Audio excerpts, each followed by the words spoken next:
വിജയകുമാർ, ഇപ്പോൾ ഇതിലേറ്റവും പ്രധാനമാണ് ഈ ഉപതെരഞ്ഞെടുപ്പ് നടക്കുന്ന വേളയിൽ സ്ഥാനാർത്ഥികൾക്കെതിരെ പോലും LDF നിർത്തിയിരിക്കുന്ന സ്ഥാനാർത്ഥിക്കെതിരെയൊക്കെയുള്ള വിമർശനമുണ്ട് എന്നുള്ളത്. പാലക്കാട്ട് സ്ഥാനാർത്ഥിക്കെതിരെയാണ് അതിനുള്ള പ്രതികരണം. അത് ആ പുസ്തകത്തിൽ പറയുന്നത് പ്രകാരമാണെങ്കിൽ EMSനെ ഉദ്ധരിച്ചുകൊണ്ടാണ്, സ്വതന്ത്രർ വയ്യാവേലിയാകുമെന്നുള്ള ആ വാചകം അത് ചൂണ്ടിക്കാണിച്ചുകൊണ്ട്.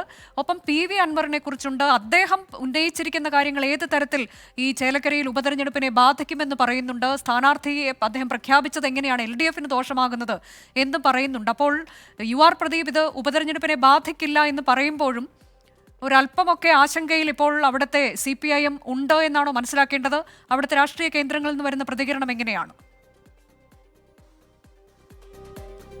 അനുജ, ഒരു വോട്ടെടുപ്പ് ദിവസം, ഒരു പ്രധാനപ്പെട്ട ഉപതെരഞ്ഞെടുപ്പിന്റെ ഏറ്റവും പ്രധാനപ്പെട്ട ദിവസം വരുന്ന ഒരു പൊളിറ്റിക്കൽ സ്കൂപ്പാണ് യഥാർത്ഥത്തിൽ ടോബി ജോൺസൺ പുറത്തുവിട്ട ആ ആത്മകഥയിലെ ആ ഭാഗങ്ങൾ. അത് EP ജയരാജൻ എത്ര നിഷേധിച്ചാലും അത് ഒരു വസ്തുതയാണ് എന്നത് ഇതിനോടകം തന്നെ ബോധ്യപ്പെട്ടിട്ടുണ്ട്. അതല്ല, അദ്ദേഹം അത് ഈ പറയുന്ന വ്യാജരേഖയാണെന്ന് അദ്ദേഹത്തിന് ബോധ്യമുണ്ടെങ്കിൽ അദ്ദേഹം ഒരു പോലീസ് പരാതി കൊടുക്കുകയും ഈ വ്യാജരേഖ അടിച്ച പ്രസ് സീൽ ചെയ്യുകയും അവിടെ നിന്ന് അതിന്റെ ബാക്കി കണ്ടെടുക്കുകയും ക്രിമിനൽ കേസ് രജിസ്റ്റർ ചെയ്യുകയും 120B എന്ന ക്രിമിനൽ ഗൂഢാലോചന വകുപ്പ് ചുമത്തി ഇതിന്റെ പിന്നിൽ പ്രവർത്തിച്ചവരെ അറസ്റ്റ് ചെയ്യുകയും ഒക്കെയാണ് അതിന്റെ നാട്ടുനടപ്പുള്ള നിയമവഴി.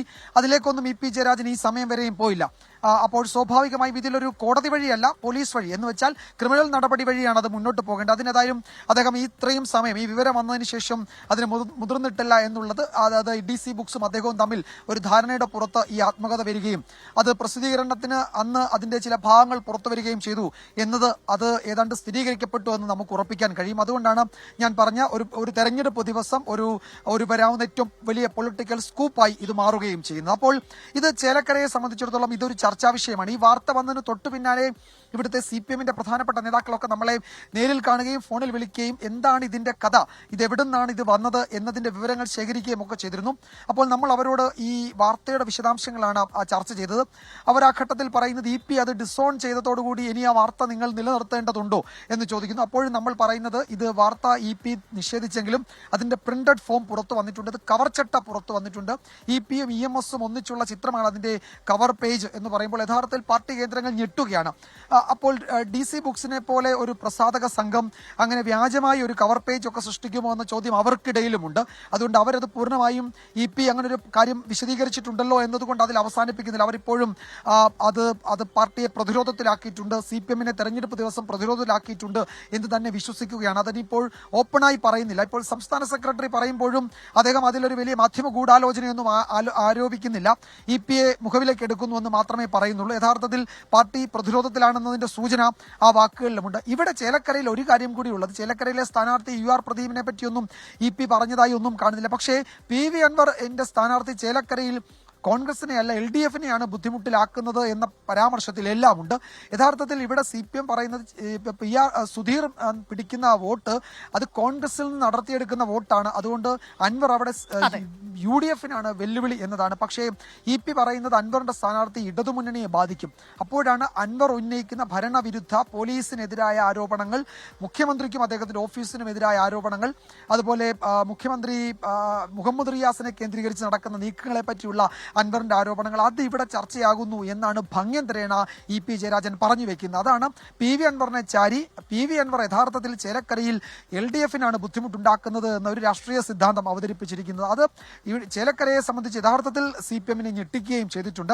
ഇവിടെ കടുത്ത രാഷ്ട്രീയ പോരാട്ടമാണ്. ചേലക്കരയിൽ 28 വർഷത്തെ ഭരണം നിലനിർത്താൻ CPM വലിയ കഠിനാധ്വാനം നടത്തുമ്പോൾ, കോൺഗ്രസ് പ്രചാരണത്തിൽ വലിയ ആത്മവിശ്വാസം മുന്നേറിയെന്ന് അവർ ആത്മവിശ്വാസം ഉണ്ടാക്കുമ്പോഴാണ് EP ഇത്തരം ഒരു പരാമർശം നടത്തി പാർട്ടി കേന്ദ്രങ്ങളെ ബുദ്ധിമുട്ടിലാക്കുന്നത്. എന്തായാലും ഒരു കാര്യം ഉറപ്പാണ്, അത് ദൂരവ്യാപക പ്രത്യാഘാതം ഉണ്ടാക്കുന്നതാണ് പരാമർശങ്ങൾ. അത് EP നിഷേധിച്ചാൽ, കാരണം കഴിഞ്ഞ ലോക്സഭാ തെരഞ്ഞെടുപ്പ് ദിവസവും അദ്ദേഹം നടത്തിയ പ്രസ്താവന അത് പാർട്ടിയെ പ്രതിരോധത്തിലാക്കിയിട്ടുണ്ട്, പാർട്ടിയെ ബാധിച്ചിട്ടുണ്ട് എന്നൊക്കെയുള്ള വിലയിരുത്തലുകൾ പിന്നീട് പുറത്തു വന്നതാണ്. അപ്പോഴാണ് അടുത്ത തെരഞ്ഞെടുപ്പ് ദിവസം ഇങ്ങനെ ഒരു പുസ്തകവുമായി ബന്ധപ്പെട്ട് അദ്ദേഹത്തിന് പറയാനുള്ള കാര്യങ്ങൾ അതിലൂടെ പുറത്തു വന്നത്. അത് തീർച്ചയായും പാർട്ടിക്ക് ദോഷകരമാകുമെന്നൊരു വിലയിരുത്തലിലേക്കൊക്കെ പാർട്ടി എത്തിച്ചേരാൻ സാധ്യതയുണ്ട്. നിലവിൽ അവർ അതിനെ തള്ളുകയാണ്. EP ജയരാജൻ പറഞ്ഞതിനെ മുഖവിലേക്ക് എടുക്കുന്നു എന്ന പ്രതികരണമാണ് നൽകിയിട്ടുള്ളത്. എങ്കിലും തനേഷ് തമ്പി കൂടിയുണ്ട്. തനേഷ്, ഇപ്പോൾ ഇതിൽ ഈ പുസ്തകത്തിലെ ചില ഭാഗങ്ങൾ പരിശോധിച്ചാൽ ഉപതെരഞ്ഞെടുപ്പ് കാലമാണ്, അതുകൊണ്ട് തന്നെ ഇപ്പോൾ എന്തെങ്കിലും പറഞ്ഞാൽ അത് പുറത്തു വന്നാൽ വിവാദമായേക്കാം.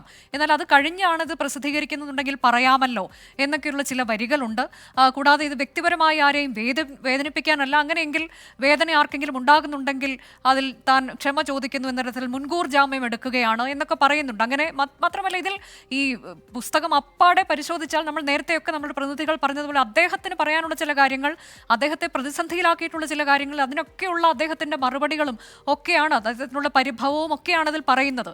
ഈ പുറംചട്ട മാത്രമല്ല, ഈ പേര്, ഇങ്ങനൊരു പേര് പോലും താൻ ഓർത്തിട്ടില്ല എന്ന തരത്തിലേക്കാണ് ഇന്ന് അദ്ദേഹത്തിന്റെ പ്രതികരണം വരുന്നത്. പക്ഷേ ഈ പേരൊക്കെ എത്രയോ കാലങ്ങളായി നമ്മൾ കേൾക്കുന്നതുമാണ്. അന്നൊന്നും അദ്ദേഹം അത് നിഷേധിച്ചിട്ടുമില്ല. അപ്പോൾ ഇത് അദ്ദേഹത്തിന് ആ തരത്തിലേക്ക് ഈ വാദം നിലനിർത്തിക്കൊണ്ട് ഇനി മുന്നോട്ട് പോകാൻ കഴിയുമോ?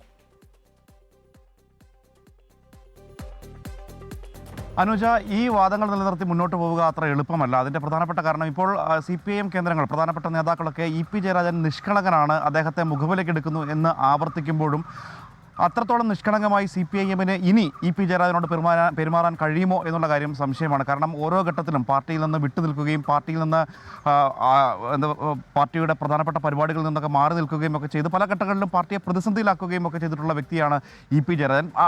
ആ ഘട്ടത്തിലൊക്കെ ആ പിണക്കം മാറ്റാൻ CPIM നേതൃത്വം, പ്രത്യേകിച്ച് മുഖ്യമന്ത്രിയൊക്കെ തന്നെ മുൻകൈ എടുത്തിട്ടുണ്ട്. MV ഗോവിന്ദനുമായി ബന്ധപ്പെട്ട അദ്ദേഹത്തിന് പ്രശ്നമുണ്ട്. താരതമ്യേന ജൂനിയറായ MV ഗോവിന്ദൻ പോളിറ്റ് ബ്യൂറോയിലേക്കും സംസ്ഥാന സെക്രട്ടറി ആകുന്നതുമൊക്കെ അദ്ദേഹത്തിന് അലോസരം ഉണ്ടാക്കിയിട്ടുണ്ട്. അതൊക്കെ പരസ്യമായി വന്നിട്ടുള്ള കാര്യങ്ങളുമാണ്. എന്നാൽ EP ജയരാജനെ LDF സ്ഥാനത്ത് നിന്നും മാറ്റുക കൂടി ചെയ്തതോടുകൂടി അദ്ദേഹം പൂർണ്ണമായും പാർട്ടിയിൽ നിന്ന് വിട്ടുനിൽക്കുന്ന സാഹചര്യമായിരുന്നു. ഒരു പൊതുപരിപാടിയിലും അദ്ദേഹം പങ്കെടുക്കാൻ കൂട്ടാക്കിയിരുന്നില്ല. പിന്നീടാണ് മുഖ്യമന്ത്രി ഇടപെട്ട് കൂടുതൽ സജീവമാകണം എന്ന ആവശ്യം മുന്നോട്ട് വയ്ക്കുന്നത്.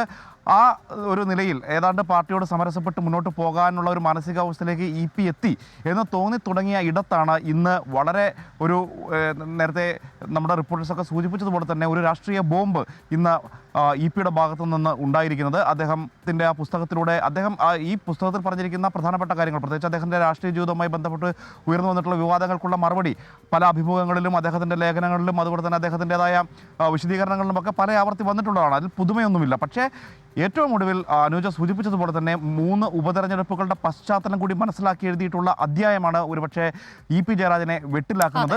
ഇത് വിവാദമായേക്കാം എന്ന മുൻവിധിയോടുകൂടി തന്നെയാണ് അദ്ദേഹം ആ അധ്യായം എഴുതിയിട്ടുള്ളത് എന്നുള്ളത് കൊണ്ട് തന്നെ അത്ര എളുപ്പം ഊരിപ്പോകാൻ കഴിയാത്ത ഒരു പ്രതിസന്ധിയിലേക്ക് EP ജയരാജൻ എത്തിച്ചേർന്നിട്ടുണ്ട്. പല ഘട്ടങ്ങളിലും നടപടിക്ക് കാരണമായേക്കാവുന്ന വിധത്തിൽ അദ്ദേഹത്തിനെതിരെ ആരോപണങ്ങൾ, വിമർശനങ്ങൾ ഒക്കെ ഉയർന്നു വന്നിട്ടുള്ള സമയങ്ങളുണ്ട്. പക്ഷേ അപ്പോഴൊക്കെ അദ്ദേഹത്തിന് ഒരു വളരെ CPIM നേതൃത്വത്തിൻ്റെ ഒരു തലോടൽ പല ഘട്ടങ്ങളിലും അദ്ദേഹത്തിന് കിട്ടിയിട്ടുണ്ട് എന്നുള്ളതാണ്. പക്ഷേ ഈ ഒരു പ്രശ്നത്തിൽ, പ്രത്യേകിച്ച് ഈ തെരഞ്ഞെടുപ്പിൻ്റെ പകൽ ഇത്തരമൊരു വാർത്ത കൊണ്ട് CPIM-നെ പ്രതിസന്ധിയിലാക്കിയത്. അതെ, തീർച്ചയായും ആധികാരികമായ ഒരു വാർത്ത തന്നെയാണ് 24 എന്ന് പുറത്തുവിട്ടത്. പിന്നീട് അത് മറ്റു മാധ്യമങ്ങൾ കൂടി ഏറ്റെടുക്കുകയായിരുന്നു. ഇപ്പോൾ ഈ കാര്യത്തിൽ ഇത് തൻ്റെ ആത്മകഥയല്ല, താൻ ആലോചിച്ചിട്ടില്ല, താൻ ആർക്കും ഇത് പ്രസിദ്ധീകരിക്കാൻ കൊടുത്തിട്ടില്ല എന്നൊക്കെയുള്ള EP ജയരാജന്റെ വാദങ്ങൾ അത് നിലനിൽക്കുന്നതല്ല എന്നുള്ളത് തന്നെയാണ്. അത് ഏത് രീതിയിലാണ് ഇനി പാർട്ടി മുന്നോട്ടുള്ള ദിവസങ്ങളിൽ ഇതിനെ ഏറ്റെടുക്കാൻ പോകുന്നത് എന്നുള്ളത് തന്നെയാണ് വളരെ പ്രധാനമാകാൻ പോകുന്നത്.